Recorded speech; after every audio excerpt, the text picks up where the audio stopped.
I see a lot of mistakes in fantasy football drafts, but without a doubt, one of the biggest mistakes I see is playing it safe. Drafting players who are perceived to be safe players over riskier players who have more upside. Upside wins championships. Here's 6 players who have tremendous upside this year that your league mates think are too risky to draft, and they're going to let you get them at a value. And let's start with CeeDee Lamb, a bona fide stud wide receiver in every sense of the word. Was great in fantasy football last year. Finishes a wide receiver 4 from week 7 on when Dak Prescott was healthy. He's tied to a good quarterback in Dak Prescott. Whatever you think of Dak Prescott in real life, Dak Prescott is a great quarterback for fantasy, and he could support a high-end wide receiver like CeeDee Lamb. We've seen it over and over again. This guy was an absolute stud. Averaged almost 20 points per game down the stretch last year. Was a stud in your fantasy playoffs.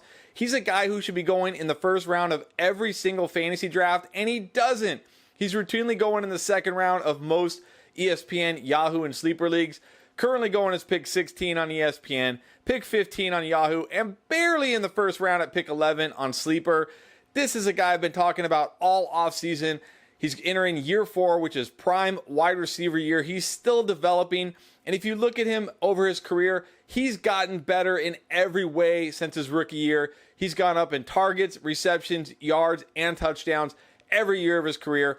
No reason to think that doesn't happen again this year, entering his prime in a great offense, an offense that's going to utilize his strengths, let him get out in space, get more work in the red zone. CeeDee Lamb has a chance to finish as the wide receiver 1 this year if everything breaks right, and he doesn't even really carry that much risk. To be honest, I don't know why he's going this low. It's not like you got to worry about injury. He's been durable.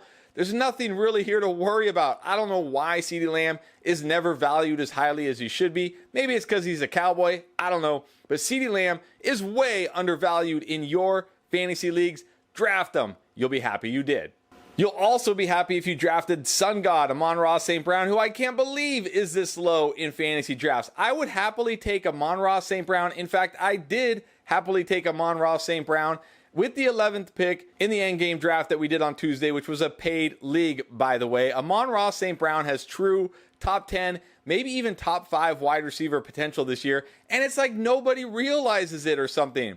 Granted, he didn't score a lot of touchdowns last year. I know everybody makes a big deal about touchdowns, but there's a reason to think he can score more this year. He was one of the top red zone targets in the entire NFL last year, but one of the bottom in terms of touchdowns. He got tackled at the 1-yard line over and over again, so Jamal Williams could plunge in for a stupid 1-yard touchdown that he didn't earn. That's not going to happen this year. That's going to reverse. He's going to score more touchdowns. Not to mention, who is taking targets from him? Nobody. That's who. Jameson Williams, suspended the first 6 games, missed like half the training camp, half of preseason. That guy's going to do nothing this year. Sam Laporta, a rookie tight end, come on, probably not going to have a massive target share. Jahmyr Gibbs, he might be the number 2 target. He's a running back. Amon-Ra St. Brown could see more targets, more receptions, more yards, and more touchdowns this year. And if he does, he's going to smash in fantasy football. Going as pick 21 on ESPN and Yahoo, pick 17 on Sleeper. That is way too low. This is another guy that should be a first-round pick in all PPR formats, and he's not. Don't make that mistake in your league. If he falls to you in the second round, please draft Amon-Ra St. Brown. And if Jonathan Taylor falls to the 3rd round of your drafts, I am begging you, please draft Jonathan Taylor. Don't be scared about the holdout. Don't be scared about the trade. Jonathan Taylor has to play this year. I've talked about this over and over. He can't just hold out this year and then become a free agent next year. He'll be on the final year of his deal next year again. He gains nothing by holding out. He's either A, going to get traded to a team like Miami, which would be phenomenal for his fantasy value, even probably better than Indy, or B, he's going to remain in Indy, which is still fine for his fantasy value because they're going to lean on him with a rookie quarterback like Anthony Richardson. This is still a young running back, 24 years old, doesn't have the wear and tear of a lot of the guys being picked around him, is an elite player. He's been nothing but elite his first 2 years. Like, sure, last year he struggled. He was dealing with a lot of ankle injuries. It's hard to overcome that. But this guy, when healthy, is an absolute stud running back, an elite running back. And wherever he plays this year, he's going to be great, and he's going to play. Remember, people weren't drafting Josh Jacobs because, oh my gosh, he's going to hold out. Well, what just happened? He just signed and showed up. Jonathan Taylor doesn't have the luxury of holding out like Josh Jacobs could have. He has to play this year. Take the discount. I got him at the 303 in our most recent Endgame paid league. And in our first Endgame paid league, he almost made it to me at the 311. I got sniped at the 310. I am begging you, if a player like Jonathan Taylor is there in the third round of your drafts, don't be scared. Draft him, please. Also, don't be scared off of Calvin Ridley just because he didn't play football for the last year and a half. This is an elite wide receiver. He was an elite talent. He was a great prospect coming out of college. Has been nothing but great when he's been on the field in the NFL. And now he's in a fantastic situation. Probably a better situation than he was even in during his time in Atlanta. Because last year the Jaguars ranked 9th in pass attempts per game. And that was with Trevor Lawrence still developing as a quarterback. Remember, Trevor Lawrence wasn't lighting it up the first half of the season. He was still struggling. He basically didn't get a rookie year because Urban Meyer ruined it. Last year was almost his rookie year. He looked great down the stretch, showed the development. He's a generational talent quarterback, a consensus #1 pick. He's only going to be better this year. And because of that, the Jaguars are only going to throw the ball more this year. Doug Peterson is a QB whisperer. He turned Nick Foles into a Super Bowl MVP. Like, come on. Trevor Lawrence is going to be awesome this year. And by extension, so will Calvin Ridley because he's the #1 wide receiver here. He is head and shoulders better than all the other wide receivers.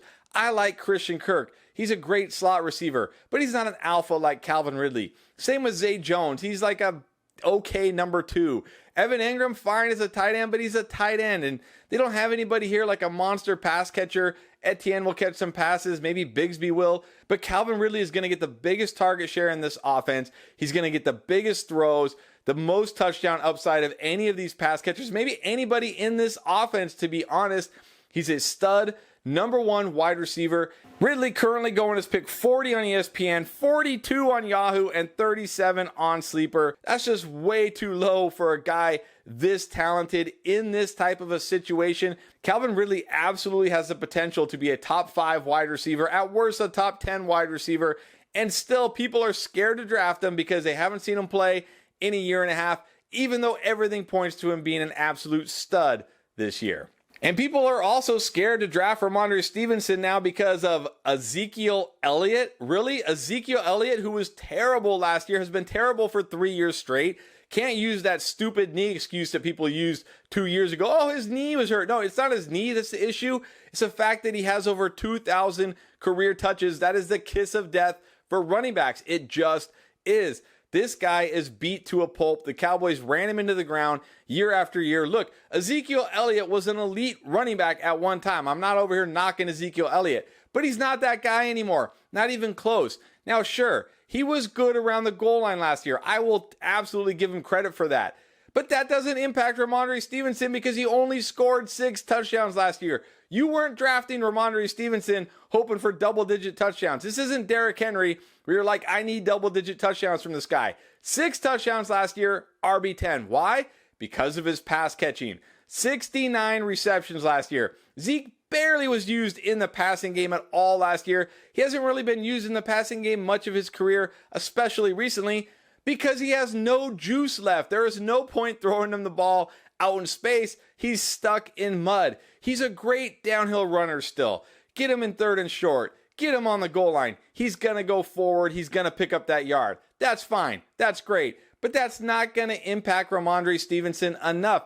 Even if Stevenson only gives you 6, 7, 8 touchdowns again, it's okay. This is an explosive runner, an efficient runner, and a very good pass catcher, and there's no one else to threaten his pass catching role. This is a running back in PPR leagues who has top 10 upside once again this year, and people are scared off of him because of a dusty old Ezekiel Elliott. Currently going as pick 43 on ESPN and 29 on Yahoo and Sleeper. Again, take the value on Rhamondre Stevenson. If he falls to the 4th round of your fantasy drafts, grab him. You won't be disappointed.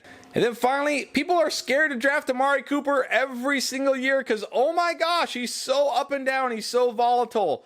As if there's just a bunch of receivers who are not volatile and just give you 20 points week in and week out. Even Justin Jefferson had a few dud games last year, and one of them happened to be in your fantasy championship. Wide receivers are volatile. It's the nature of the position.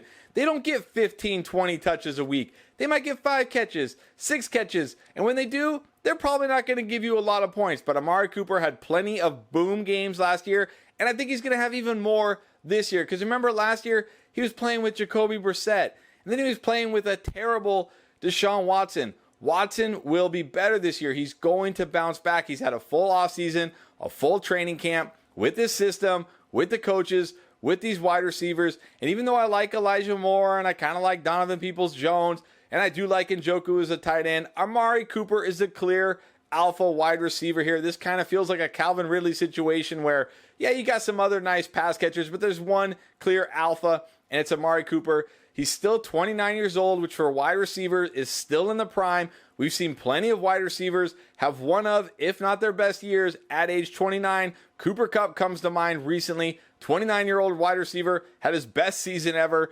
Amari Cooper was great last year, not only statistically, but as a route runner. And I think that continues into 2023 in this offense that will certainly pass the ball more with a better Deshaun Watson. Amari Cooper gives you the type of upside every single week that can win you your matchup.